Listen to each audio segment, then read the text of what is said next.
What is cognitive dissonance? In the 1950s, a social psychologist by the name of Leon Festinger proposed his theory of cognitive dissonance, which is the mental conflict that occurs when assumptions or beliefs are contradicted by new information. Cognitive dissonance is why people get upset when their beliefs are challenged. One day, Festinger was reading an article about a cult who believed that they were receiving messages from aliens telling them that the world was going to end on a specific date. These people left their jobs, they sold their homes because they really believed that the world was going to end, and they thought that a flying saucer on that special day was going to come and scoop them up. Obviously, that never happened, but what did happen next is what interested Festinger.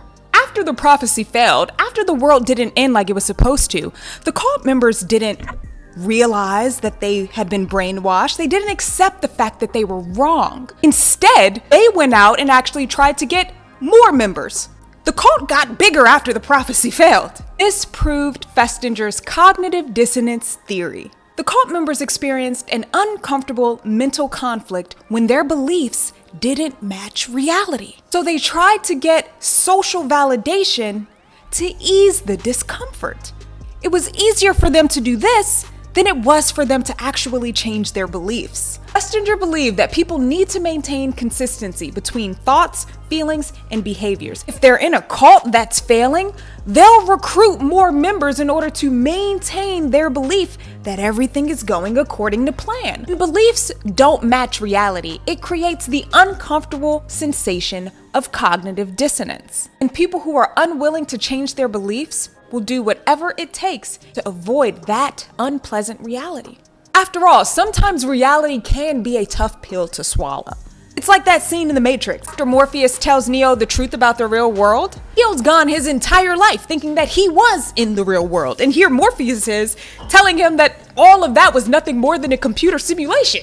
Initially, Neo's listening to what Morpheus has to say, but at some point it just becomes too much. The reality of the matter becomes too much. And that's when Neo starts to freak out a little bit. At that moment, Neo's beliefs stopped matching reality.